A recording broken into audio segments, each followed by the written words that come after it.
todos. Sejam todos bem-vindos. Nós acreditamos que vocês têm muita coragem. Além disso, são caridosos. Com muita alegria que nós estamos aqui. Eu, Carlos, mais o Rodrigo. Nós vamos conduzir nosso trabalho hoje um pouquinho diferente, porque nós não tivemos tempo de sentar e definir como nós íamos trabalhar. Mas nós vamos conduzir como se fosse um grupo de estudos. Então nós vamos logo vamos fazer a prece, tá?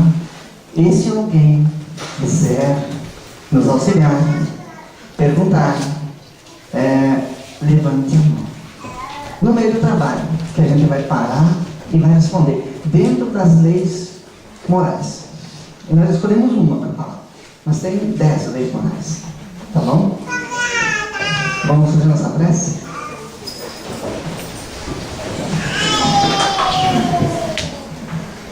Então, nesse momento, graças a Deus, para que estamos juntos, buscando sintonia com a espiritualidade maior, agradecendo por tudo que temos, pelas alegrias, pela família, pelos amigos, pelo trabalho, agradecendo também as dificuldades, pois elas fazem a todos nós um bem muito grande, porque paramos para refletir, superar, vencer e seguir. Por isso convocamos Antônio, nosso amigo Jesus, para fazer parte desse nosso trabalho, dentro da nossa simplicidade, dentro da necessidade da noite, nessa reunião doutrinária. Por isso, pedimos e agradecemos pelas bênçãos, pelas proteções que cada um já recebe, e que esse trabalho seja de muita paz, de muita luz e de muitas alegrias. Por isso, agradecemos a Deus, acima de tudo, a Jesus, conquistá-los. Que assim seja. Boa noite a todos. Nós vamos então, como o Carlos disse, falar da lei do trabalho, que é o capítulo 3º, da terceira parte do livro dos Espíritos. E vai entrar nisso a necessidade do trabalho e o limite do trabalho. Nós vamos dar a sequência que tem no livro, que são as perguntas feitas por Allan Kardec aos Espíritos e respondida, logicamente, por eles. Nós vamos começar na primeira, que diz assim: a necessidade do trabalho é uma lei da natureza? Sim. O trabalho constitui uma necessidade e a civilização obriga o homem a trabalhar mais, porque ela aumenta suas necessidades e seus gozos. Muito bem. Eu disse que eu ia ser um apoio. Então, a lei do trabalho é uma necessidade para todos nós. Porque com o passar do tempo, nós vamos necessitando de mais coisas. E o trabalho nos impulsiona para um bem-estar maior. Então, o trabalho é uma lei natural, lei divina, de Deus, que todos nós precisamos ter. Por exemplo, tem vários tipos de trabalho, dos quais nós vamos falando aos poucos durante o nosso trabalho desta noite. Inclusive, essa reunião pública é um trabalho. Tá? E nós vamos esmiuçando isso. Se alguém quiser interferir a qualquer momento, levante a mão e a gente vai ouvir a pergunta e o Rodrigo vai responder. Tá bom? Essa reunião poderá ser um trabalho, tanto para mim, para o Carlos, quanto para quem está tendo a coragem de nos assistir, né? Por quê? Porque se eu e o Carlos fizermos em acordo com as necessidades, se nós estudamos em casa, nos preparamos, se nós nos dedicamos para estar aqui esse tempo e falarmos coisas construtivas, isso é um trabalho útil.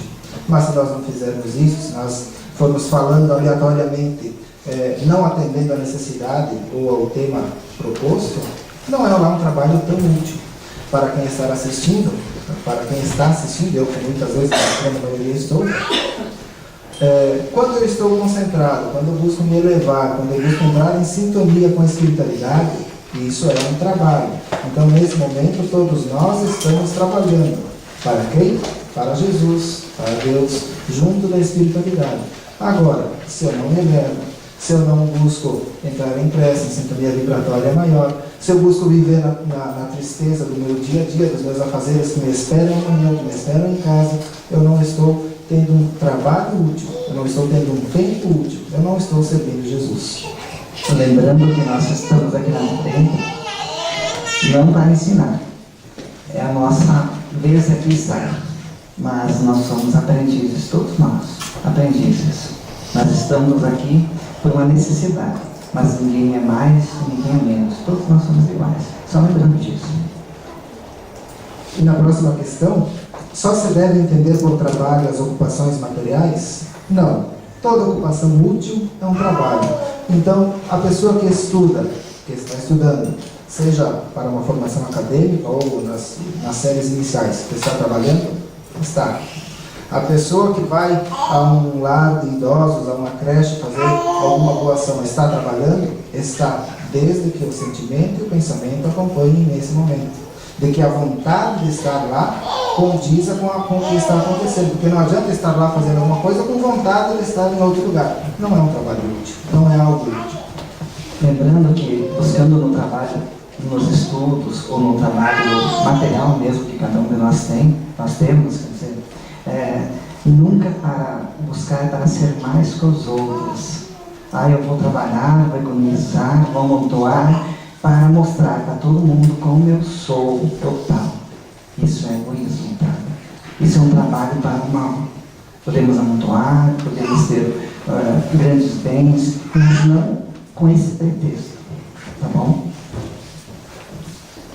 Essa é uma bem interessante que eu estava estudando hoje à tarde e me chamou a atenção uma palavra no meio.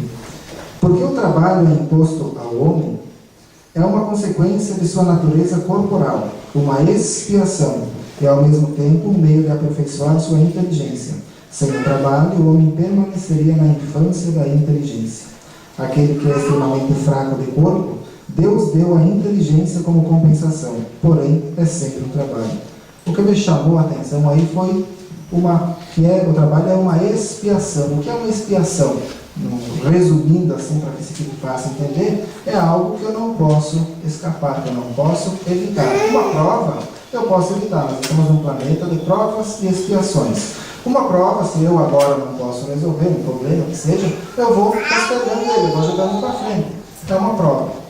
Uma expiação eu sou obrigado a passar. Se eu tenho a necessidade do trabalho, eu sou obrigado a trabalhar.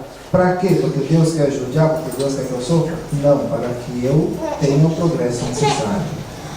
Por isso, lembrando, para quem não gosta muito de trabalhar, que é uma necessidade. Nós trabalharemos aqui e agora. E sempre, todos nós, no cosmos, não só no planeta Terra, todos nós somos convocados a trabalhar, material e espiritualmente. Nós vamos ver mais para frente isso. Eu não sei vocês, eu não sei o Carlos também, mas algumas vezes eu já disse assim, se eu pego o cara que inventou o trabalho. Mas na verdade o trabalho não foi inventado, ele foi criado. Foi criado por quem? Foi criado por Deus.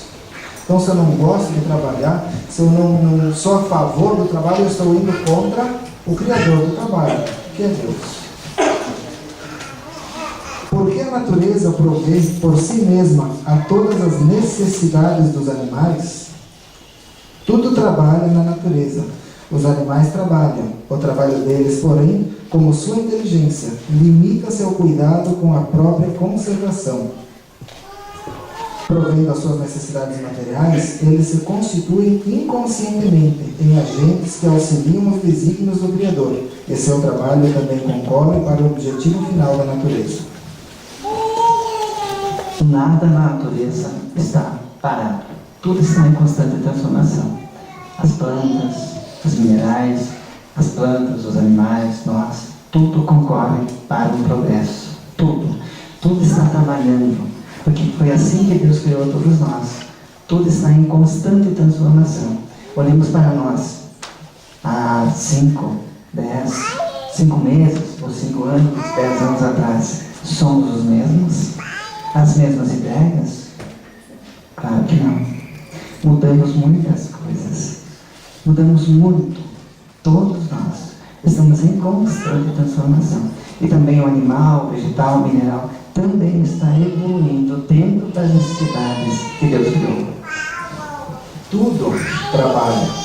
Nós trabalhamos, os animais trabalham, as plantas estão trabalhando, os minerais trabalham. Deus continua trabalhando desde o princípio e trabalhará até o final. Até o final não, trabalhar para sempre, o que não existe. Tudo é solidário na natureza. Uma coisa depende da outra. Uma coisa, uns vão auxiliando os outros. Nos mundos mais aperfeiçoados, encontra-se o homem submetido à mesma necessidade do trabalho. A natureza do trabalho é relativa à natureza das necessidades. Quanto menos materiais são as necessidades, menos material é o trabalho. Não creias por isso que o homem permaneça inativo e inútil. Quer dizer que nós aqui temos um trabalho ainda mais pesado, mais braçal. Todos nós, de uma maneira geral. Mas um planeta onde já não há expiação e provas, por exemplo, um planeta de regeneração, ou no mundo feliz, isso é mais pelo pensamento. Não é tanto pesado, braçal. Quanto mais depurados os espíritos que habitam o planeta, mais leve e suave são os trabalhos. Ainda nós precisamos suar muito, fazer muita força física, com certeza. Nosso planeta está a alguns passos, aliás, nosso planeta não, isso é uma consequência. Nós estamos a alguns passos de atingir a regeneração. E muitos entendem que a regeneração é o descanso dos justos. Se pensa talvez que não vai ter o trabalho físico, que não vai ter tanto esforço ou tanta dificuldade. Pelo contrário, quando eu vou e me graduo até certo ponto, quer dizer que até ali eu já estou capacitado, eu já posso dar um passo a mais. Então, se eu acho que hoje estou trabalhando bastante, se a vida já está bem corrida hoje, se os compromissos tanto do trabalho quanto da vida social são muitos, eles vão aumentando cada vez mais, conforme nós formos alcançando os degraus da escala do progresso. Está falando um pouco hoje, né? Estou para ajudar. Perguntas até aqui? Ninguém? Que triste. O homem que possui bens suficientes para assegurar sua existência encontra-se isento da lei do trabalho? Do trabalho material, talvez. Não, porém, da obrigação de se tornar útil conforme os seus meios de aperfeiçoar sua inteligência ou a dos outros, o que também constitui um trabalho. A obrigação de ser útil aos seus semelhantes é tanto maior para ele, quanto mais tempo livre possui para fazer o bem. Vamos lembrar que auxiliar os outros não é só... Tem pessoas que dizem, vou fazer caridade. Nós já entendemos, nós que estamos construindo um novo caminho, entendemos que é obrigação servir. Obrigação. Nossa, é dever nosso. E nós não devemos enterrar o talento que Deus nos deu. Estou numa situação muito bem materialmente, devo guardar tudo aquilo para mim, usufruir, ou os meus, não pensando nos outros. Nós devemos e podemos fazer com que empresas multipliquem empregos, como pessoas conseguem viver mais dignamente com isso. E devemos, porque a pessoa que tem uma opulência muito grande, tem um recurso muito grande monetário, deverá pensar no seu semelhante. Porque se pensar só em si, ele está enterrando o talento que Deus deu para multiplicar com os seus semelhantes. Não há homens que se encontram na impossibilidade de trabalhar no que quer que seja e cuja existência é inútil? Deus é justo. Ele só condena aqueles cuja existência é voluntariamente inútil. Ele quer que cada um se torne útil conforme suas faculdades. Algumas vezes já, aí na cidade de Cabo da Rosa, eu ouvi algumas, foram duas. Um senhor vendendo milho com carinha de mão, uma muleta e até uma das pernas só até o joelho. Empurrava o carinho, vendia. Então ele está sendo útil da forma como ele encontrou, como ele pode ser útil. Nós temos às vezes as menores das dificuldades, e preferimos recorrer aos outros, recorrer a auxílios, sejam de ONG, seja do governo, nós vamos nos esquivando das nossas responsabilidades, dos nossos compromissos, das nossas obrigações. Vocês sabiam que nós podemos ser úteis até em cima de uma cama no hospital? Sem podermos nos movimentar? Sabiam disso? Porque podemos ler um livro que traga informações úteis para nós, que traga uma psicosfera melhor, que nos reforce, que nos dá alento, que nos encoraje, que nos melhore a sintonia que está ao nosso redor, sem nos movimentar. Lembremos do gigante deitado, que ele nem mexia nem a cabeça, cego. O que ele fez? Que trabalho, que legado ele deixou para nós. Podemos ser úteis em qualquer momento, aqui no corpo ou fora dele. Ou podendo ter a liberdade de ir e vir, ou em cima de uma cama. Podemos ser úteis com bons pensamentos, sem lamúrias, estimulando ainda aqueles que estão tristes ao nosso redor. Porque isso a gente vai jogar uma energia positiva no universo, no nosso planeta. Isso vai contribuir para a alegria de todos nós. Mesma forma que nós podemos também jogar uma energia mais densa e fazer com que todos nós sintamos. Vale para os dois sentidos, o bem e o mal. A lei da natureza impõe aos filhos a obrigação de trabalhar para seus pais? Certamente, como os pais devem trabalhar para os seus filhos. Isso todos nós já sabemos, família, né? Onde estamos reunidos por laços de amor ou por laços de reajustamento.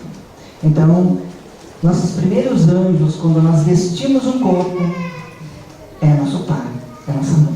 Por mais errados que eles possam ter sido conosco, ou que nós possamos pensar que eles tenham sido conosco, ou por mais errados que nós fizermos com nossos filhos, são os primeiros anjos. E quando eles não têm mais forças, devemos fazer o que dá para ajudar, para aliviar a dor, para manter eles assim, medicados. Mas isso não basta. Não basta ir lá trocar a fralda. Eu sempre digo isso não basta. Precisa amor, dedicação. Não ir fazer por obrigação, eu vou fazer vou fazer por amor, por dever, como Jesus nos ensinou. Isso é muito importante.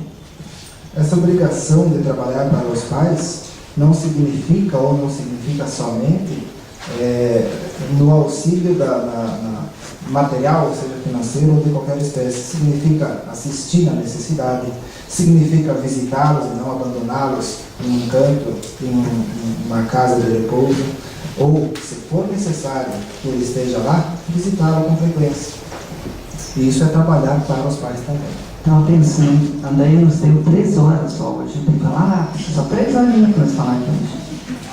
E a culpada do seu, Eu, André. Nós vamos entrar agora em uma parte nova desse. Só um pouquinho, nós estamos estudando lá da questão do Livro dos Espíritos, só para quem quiser olhar, 674 até a 685. Quem quiser estudar em casa, rever, né? Eu ia dizer que nós vamos entrar agora num outro tema que é dentro da lei do trabalho, o limite do trabalho e o repouso. Então, até aqui, alguma pergunta, alguma dúvida, qualquer uma, o Carlos está querendo O Rodrigo está se coçando embaixo da sola do pé. Vocês perguntem, por favor. Posso perguntar aí? Então, o limite do trabalho, o repouso. Sendo o repouso uma necessidade após o trabalho, não constitui uma lei da natureza? Sem dúvida, o repouso serve para reparar as forças do corpo, para dar mais liberdade à inteligência. Gosto muito dessa pergunta, é muito interessante. Mas muitas pessoas se equivocam, né? Acreditam que é preciso repousar 20 horas por dia e trabalhar 4. Não vão se equivocar. Tudo tem um limite, né? Então é necessário. Mas nós vamos ver mais para frente. Mas eu vou adiantar, eu gosto de adiantar, né? O repouso para o nosso corpo. Porque eu estou piscando meu olho, eu estou me movimentando aqui, eu estou gastando energia. E o cérebro precisa repor energias. O organismo precisa equilibrar-se nas energias orgânicas. Mas nós, espíritos, que moramos no corpo, que somos a consciência, que falamos, que sentimos, que agimos, não precisamos. Nós vamos ver um pouquinho mais pra frente. E nesse não precisamos é que entra a liberdade da inteligência, ou a liberdade à inteligência. Quem é a inteligência? Somos nós. Durante o sono, eu vou adiantar também, durante o sono acontece o desdobramento, que é quando nós vamos para os planos espirituais, superiores ou inferiores. Aí vai depender das buscas que cada um de nós temos. Se eu antes do sono me preparo, faço minhas preces, minhas orações, agradeço por tudo que tenho, por tudo que sou, vou para um lugar bonzinho. Se não, se eu busco os vícios, os prazeres materiais, tende a não ser tão bom assim o lugar para onde eu vou.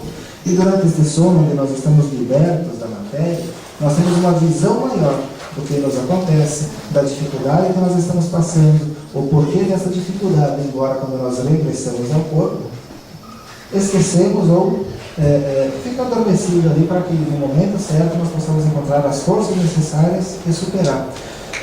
Com isso, quando nós estamos fora do corpo, tendo essa visão maior, acontecem os encontros na espiritualidade. Alguns sonhos sem explicação, que nós voltamos com trechos, com pequenas lembranças, encontros com familiares, tudo isso acontece no repouso. Mas como o Carlos disse, o repouso não é de 20 horas.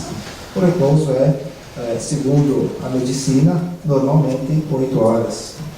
6 às vezes. Acho que pode. Lembrando que a preparação para o sono não é essa, que muita gente se equivoca. A gente fica assistindo novela, depois ele pega costume. É só por causa da novela, porque nós não somos imperfeitos. É a novela que ensina nós. Né? Não é se preparar olhando o vizinho, olhando, criticando, julgando. Nós vamos lá num lugarzinho bem triste se nós fizermos isso. Tá? Não é essa a preparação. A preparação é com prece sentida, é com o evangelho, é com reflexões, é com conversas mais suaves possíveis, é com alegria no coração, é olhando aquele ser que às vezes não gosta da gente, dizendo, essa pessoa não está legal, vou fazer uma prece por ela, pedir para Jesus eliminar ela. É nesse jeito, não é fazendo o caminho contrário, cuidando, né? Tu vai preparando aqui, eu vou dormir, mas tem que ver, será que o vizinho e a vizinha vão se pegar de novo hoje lá? Né? Não é esse tipo de preparação. Então vamos fazer uma prece para eles, né? Jogar uma luz. É esse tipo de preparação. Tá bom? Qual é o limite do trabalho? Qual é o limite do trabalho? Não sei. Vocês sabem? Nós sabemos. André não vai. Alguém levantou o dedo aqui? Qual é o limite do trabalho? Tem limite do trabalho? Até a exaustão. Exaustão do corpo? Mais alguém? Não existe, acho. Não existe? Não, descanso de trabalhar. Você trabalha até dormindo. Continua sonhando. Então existe o limite. Só quando você morre. No limite, tem a resposta de segundo os espíritos superiores, é o limite das forças. Essa é a resposta. Só que as forças minhas e do Rodrigo, por eu ser um pouco mais jovem que ele, em espírito, claro, não nessa encarnação, não no corpo, em espírito, não quer dizer que eu posso trabalhar mais ou menos. É o limite de cada um. Limite de cada um. E ele complementa dizendo, Deus deixa o homem livre, cada um decide, se quer, quando quer, como quer, quanto quer. Como pode? Como pode? Sabendo que lá na frente vai ter as consequências necessárias do excesso e da falta. Não gostei dessa parte, vamos continuar.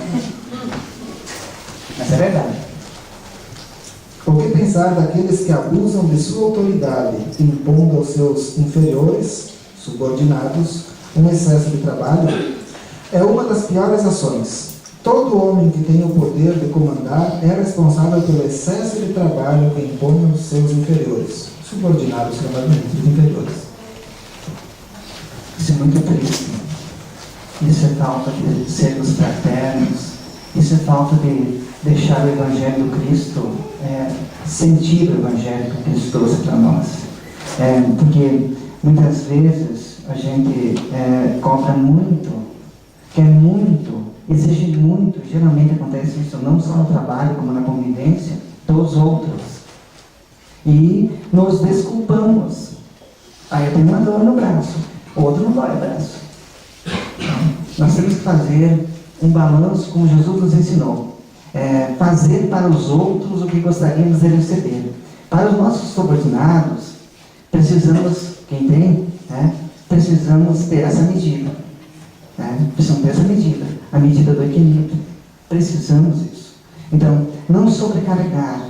E também avaliar individualmente, porque tem pessoas que às vezes não tem como, não conseguem, estão no limite, conversar, observar, começarmos a nos preocupar com as pessoas, né? Não excitar a preguiça, não.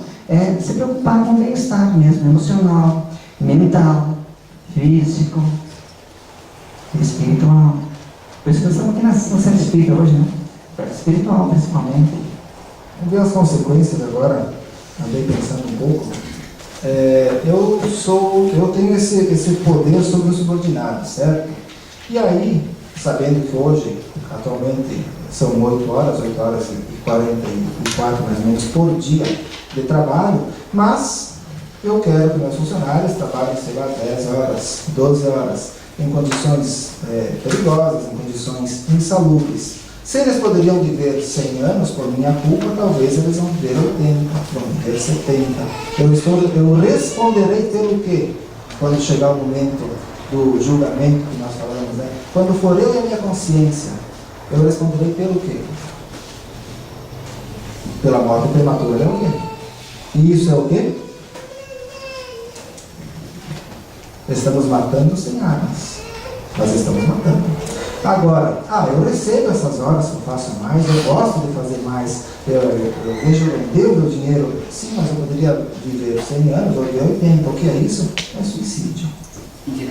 Indireto, mas é suicídio. O excesso vai ter as suas consequências. A falta também vai ter as consequências.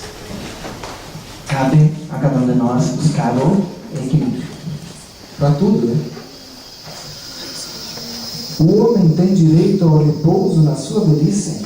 Sim, sua obrigação não vai apenas até o limite de suas forças. Porém, tem um adendo, um acréscimo. Uma vez, meus avós, eles iam na nação, né? Um deles, quando se aposentou, e viveu muito pouco tempo depois dessa data, porque ele se atirou nas cordas. Ele fazia o seu lazer dentro daquilo que usava, do tabaco e do álcool, e não se movimentava. E não fazia praticamente nada, porque estava aposentado. Estava já um senhor com 60 anos de idade. Então, nós temos que pensar que mesmo quando chegar na aposentadoria, devemos fazer pequenas coisas, ou aquilo que nós podemos fazer. Quem de nós não pode, vou repetir, ler um livro? Quem de nós não pode visitar alguém que está com mais dificuldade do que nós? Quem de nós não pode levar um abraço, um sorriso? Quem de nós não pode fazer um trabalho voluntário? Costurar alguma coisa? Ou pintar, ou sei lá. Tem tanta coisa boa para fazer. Então, quando a gente vai ficando, quando se colocar na posição de inútil, nossa vida perde a razão. Perde a razão. E nós, consequentemente, nós vamos ser suicidas indiretos. Porque o nosso corpo não foi feito para ficar parado. Não foi feito. Os nervos atrofiam. Tudo fica duro. Da mesma forma, se for até uma concessionária, comprar um carro novo, chegar, colocar na garagem, não mexer mais por 5 anos, quando for ligar, funciona? Pode dar um arame da partida, dar uma voltinha aí, começa a estourar uma coisa aqui, uma coisa ali, porque a máquina foi feita para trabalhar. Nosso corpo é uma máquina que foi feita para movimentar-se, para trabalhar, para gerar, para produzir, para progredir. Esse trabalho que eles dizem aqui, esse repouso que eles dizem aqui, aliás, é o repouso do ganho material, o repouso quando eu não tenho mais a necessidade de trabalhar para me manter. Eu já tenho algum auxílio, como o Carlos citou, a aposentadoria, por exemplo.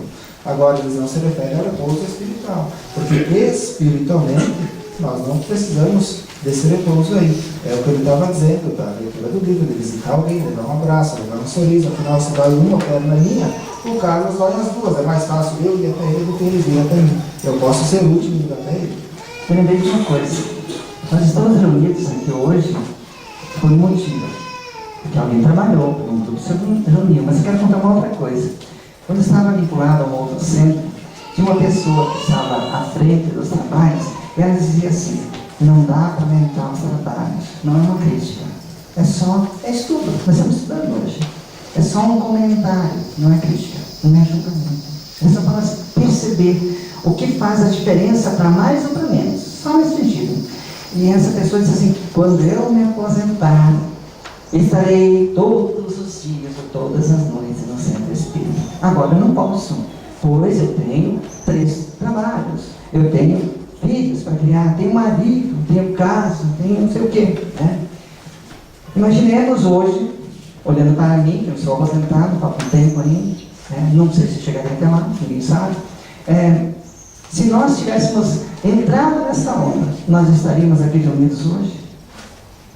Nós estaríamos entrando no 6º ano? Nós estaríamos aqui, na maioria das noites, nesse centro, sempre com alegria, nunca por obrigação? Não estaríamos. Não estaríamos.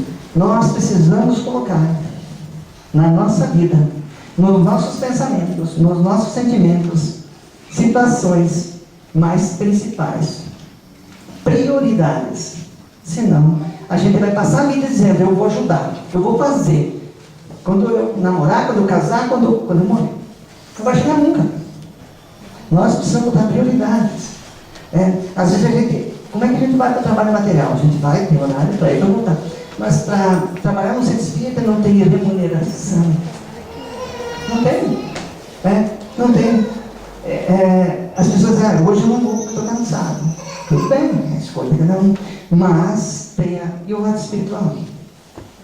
Vamos lembrar só um detalhezinho que eu gosto de falar. Muito isso. Estamos aqui. Não somos daqui. Estamos de passagem aqui.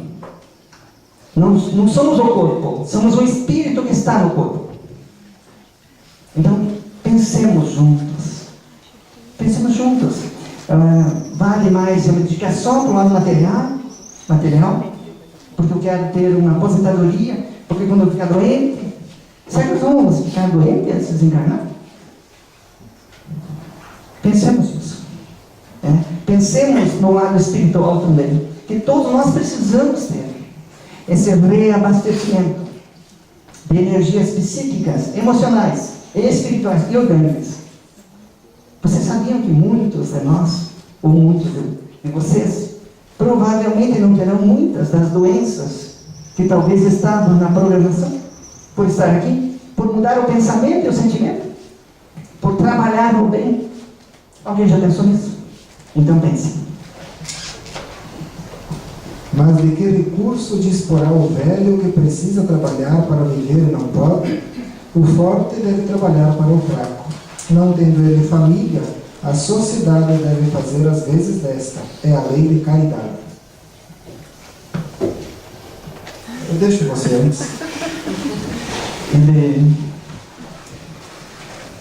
Nós sabemos que tem países de primeiro mundo que assim são qualificados, e nós não somos nesse quilate, que tem uma programação, uma política diferente, que uns ajudam mais os outros, digamos. Mas nós podemos fazer isso. Como? Por exemplo, vou dar um exemplo, vou falar de libertação. A Andréia vai me ajudar, se for preciso. Ela fugiu. Ela está lá fora. Cada vez mais longo. Mas ela perdeu 3 horas, fala com ela, não adianta fugir. É até às 11 só, tá? Não vamos passar nem um minuto. Por exemplo, esse trabalho, a gente se preocupa com algumas famílias, com algumas crianças, com algumas situações. É mínimo isso, mas é o que dá para fazer. Levar uma ajuda, né? Ou com pessoas que estão doentes. É nesse sentido que estão falando. Nós podemos fazer ONGs. De vez em quando se reunir, eu e o Rodrigo lá e falar mal de alguém, podemos se reunir e pensar: o que nós podemos fazer? Quanto pode dar aí, e eu aqui, para nós juntar, fazer uma cesta básica para levar para aquela família que está desempregado, pai, a mãe. Nós podemos fazer isso, nós. Não amanhã, hoje. Então, é nesse sentido. Se tem alguém na sociedade que está desprovido, e tem a gente que vai dizer: porque é preguiçoso. Nós estamos julgando. Nós não estamos aqui para julgar ninguém. A gente pode levar e dizer, olha, quem sabe é você. O que você faz? Ah, eu sei fazer tal coisa. Nós vamos dar um emprego para você, então. Vamos movimentar aí, né? Eu tenho uma guria que me pediu, outro dia. Eu acho que vou mandar em Garibaldi. Venha. Vamos movimentar umas 20 pessoas para achar um emprego para você. Nós vamos movimentar forças. É isso que nós podemos fazer. Então, para suprir a necessidade de alguém ou de algumas pessoas, nós podemos nos unir. Não botar culpa em político, não sei o que lá. Não, vamos fazer a diferença. Vamos dar um lado bom. Vamos fazer o lado bom acontecer. Não vamos só planejar. É isso que nós temos que fazer. Esse é o recado de Jesus. Lei do trabalho. Vamos trabalhar as coisas boas em nós. A luz que nós temos 99% de luz. E 1% de treva. Aonde que nós ficamos a maior parte do dia? Naquele 1%. Se queixando, falando mal, não sei do que, não sei da onde, se queixando do nosso trabalho. Quantas pessoas gostariam de ter nosso trabalho? Se queixando da nossa casa, do nosso carro, das nossas roupas. Quantas pessoas, quantos milhões gostariam de estar no nosso lugar? E nós estamos tristes. 1%. Nós podemos fazer na luz daquele que está mais necessitado. Não podemos? Muitas vezes nós pensamos assim, o que eu sozinho, ou eu e o Carlos, ou um pequeno grupo de pessoas, vamos poder fazer frente à necessidade que nós vemos aí nas notícias, das pessoas, dos sofrimentos. O que eu posso fazer? Ora, se eu não fizer nada, não vou poder fazer nada. Agora, se eu fizer uma vírgula, um pequeno gesto de auxílio, o Carlos vai fazer um também. Aquele que recebeu, quando puder, vai fazer isso, vai gerar uma onda que futuramente, um prazo não tão curto assim talvez, mas nós vamos alcançar para a regeneração. Ela é prevista? É prevista. Nós podemos antecipar, nós podemos adiar essa regeneração. Nós temos que ir fazendo conforme nós podemos. É um trabalho de formiga, alguns dizem, né? Mas se a formiga ficar parada, ninguém come. Vai faltar nutrientes. Vai faltar nutrientes. A lei de trabalho, ela está... Todas as leis divinas, elas se entrelaçam. Todas elas, uma depende das outras. E conforme nós vamos alcançando uma, trabalhando bem essa lei, nós vamos nos aperfeiçoando e seguindo a nossa caminhada. A lei de trabalho está diretamente ligada à lei de progresso. Se lá no passado, um passado bem distante, os homenzinhos das cavernas, da idade das pedras lá, tivessem optado por ficar de braços cruzados, nós hoje não teríamos o que temos. Nós hoje não seríamos o que somos. Os avanços que tem na ciência, na medicina, na tecnologia, enfim, tudo isso que nós vemos não teria acontecido. Por que isso existe? Porque alguém trabalhou. Diríamos que a lei do progresso é filha direta, ou primeira filha do trabalho, da lei do trabalho. Bom, o Carlos vai falar até às 11, eu vou parar por aqui. Nós preparamos mais material, mas não vai dar. Nosso tempo corre muito rápido. Também, vou dizer uma coisa para você, só para você. Quantas perguntas? Faz uma só para o Rodrigo. Uma só. Está liberado, André, pode fazer. Não, André não. Obrigado. Tem nosso amigo Salvador da Pátria. Eu acho que muitos aqui já tá no dia a dia assim e passa uma imagem na frente assim que diz, eu já sonhei com isso. Que eu acho que eu li uma vez deixa eu ver. E é a parte quando a gente está dormindo e o nosso espírito fala que vai viver mais para frente, depois ele volta, ou são essas partes do sonho que você falou de orar antes do sonho? Pois é, Carlos. Essa parte do sonho é bem interessante. Preciso ser honesto. Essa parte do sonho é bem interessante. Eu sempre quis saber. Eu vi passar na frente dos meus olhos o que eu tinha sonhado. Eu sonhei uma coisa sem não se encaixava e um dia trabalhando assim ou qualquer outra parte, se eu vivi isso aí. Você teve um sonho que depois aconteceu, isso? Vários. Isso chama-se premonição.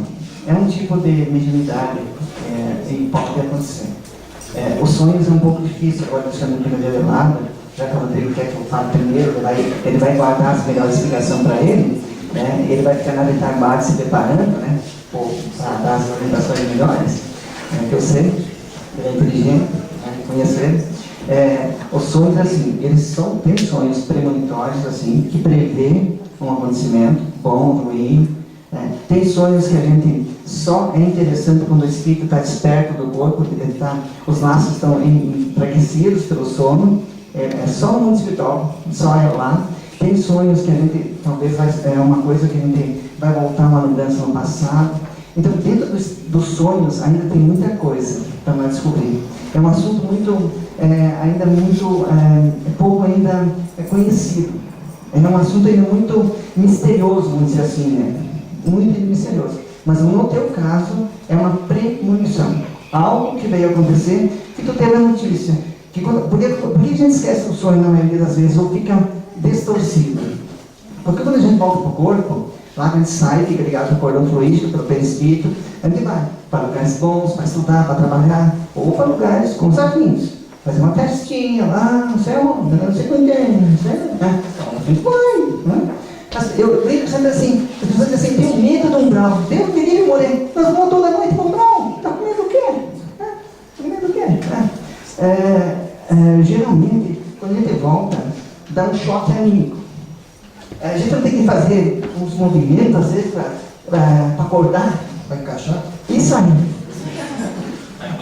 Isso aí. A gente volta, dá aquele choque anímico do mental e distorce um pouquinho. Distorce um pouquinho. Os choques mais fortes são provocados pelo despertador. Você está atrasado, principalmente, a cada choque que se lembra. Era isso? Tem mais Sim. Esse choque. Respondi a pergunta? Deixa eu falar. Esse choque que você disse seria a paralisia do sono. Essa paralisia do sono, a ciência explica como paralisia do sono, mas não é esse choque, isso é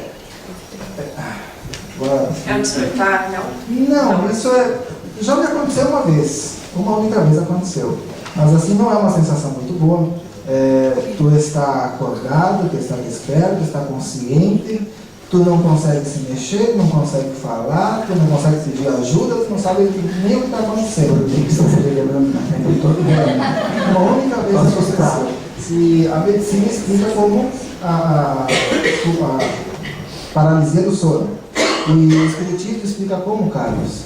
Eu não vou falar paralisia do sono, você que teve a experiência, pode continuar.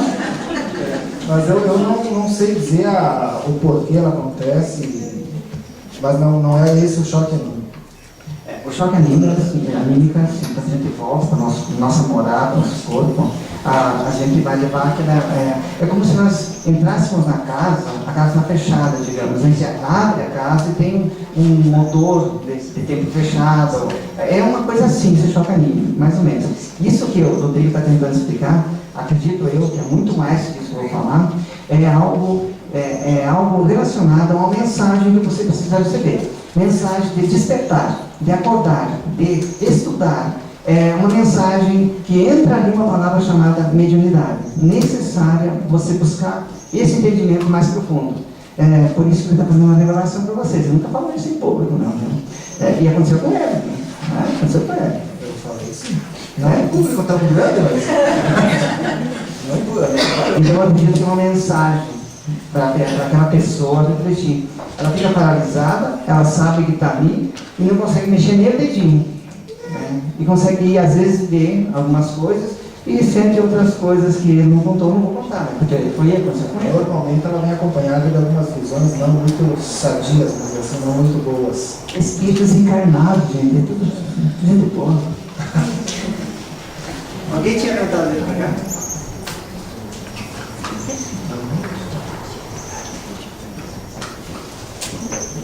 Sobre as premonições, quando uma pessoa tem muita premonição, o que fazer para melhorar?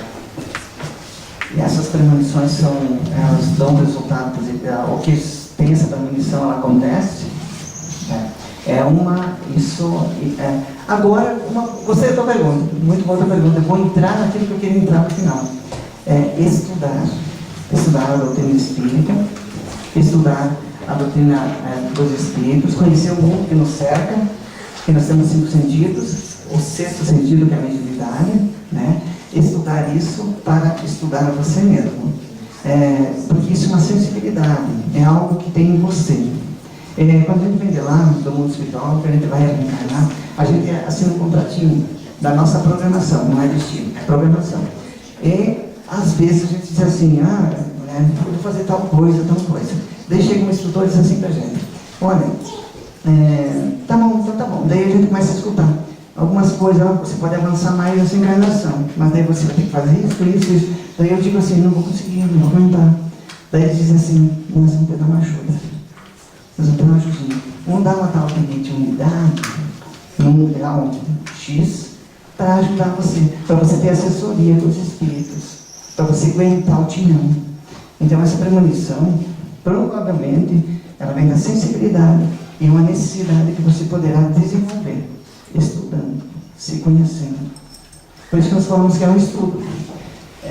E nós estudamos assim, a alimentação.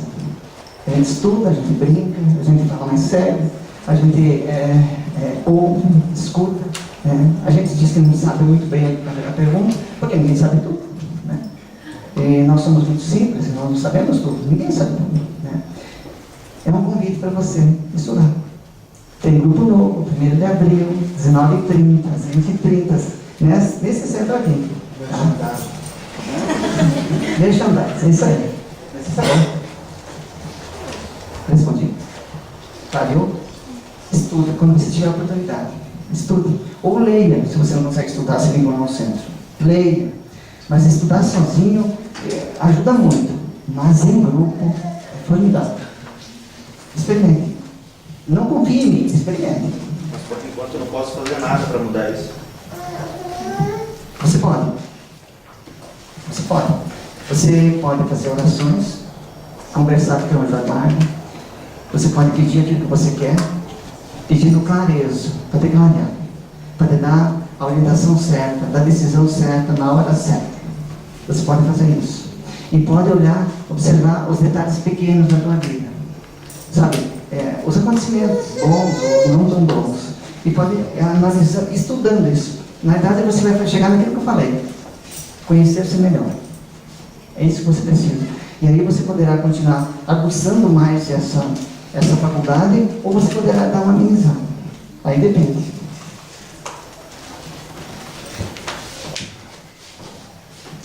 Vamos falar de mediunidade que o povo não vai embora, vamos ficar aqui até meia-noite. Um dia nós vamos fazer, se vocês quiserem, se vocês sugerirem bastante para nós, assim, algum estudo assim sobre mediunidade, sobre sonhos. É claro que nós vamos fazer a Andréia junto aqui, né? Logo vai ser convidada também aqui. Sem horário para terminar? Olha, já dá o dedo e eles querem o braço. Por conta dos participantes. Pode ser. Cada um traz.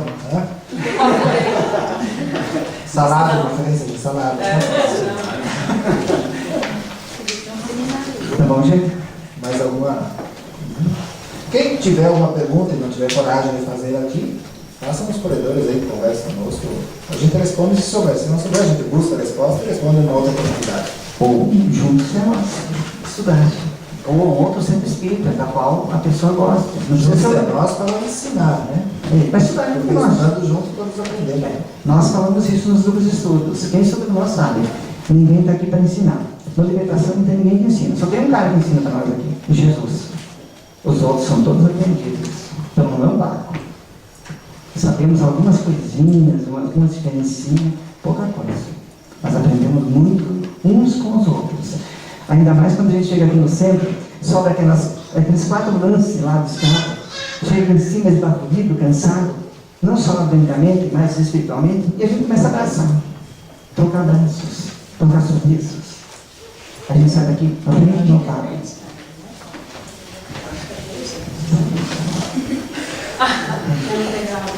Pode contar. Eu subo quase toda noite e desço. Nada quantidade. É 4 lances, pode contar. Aquele sim. É um lance. Vamos lá, vamos encerrar. Lembrando que nós agradecemos muito, né? Eu, em meu nome, eu também fazer o agradecimento para vocês terem vindo. Não ia fazer trabalho. Lembrando que a maior mudança que nós podemos fazer A maior cobrança dentro de um equilíbrio, dentro de uma sensatez, é conosco mesmo. Se nós temos dificuldade em conviver com alguém, se nós estamos passando por algum empecilho, seja qual for, vamos lembrar uma coisinha, isso passa. E vamos lembrar outra coisinha, vamos trabalhar em nós. Não posso mudar o Rodrigo, não posso e não devo, eu não vou conseguir, mas eu posso mudar um pouquinho aqui dentro para me acertar melhor com ele. Não é verdade? Lembrando que assim, esse trabalho que nós estamos fazendo aqui não é nada frente ao trabalho que está acontecendo, porque o trabalho que está acontecendo tem uma amplitude muito maior do que nós podemos enxergar. O trabalho que está acontecendo, ele é todo espiritual. Aí às vezes se pensa assim, mas eu vou lá ficar lá 50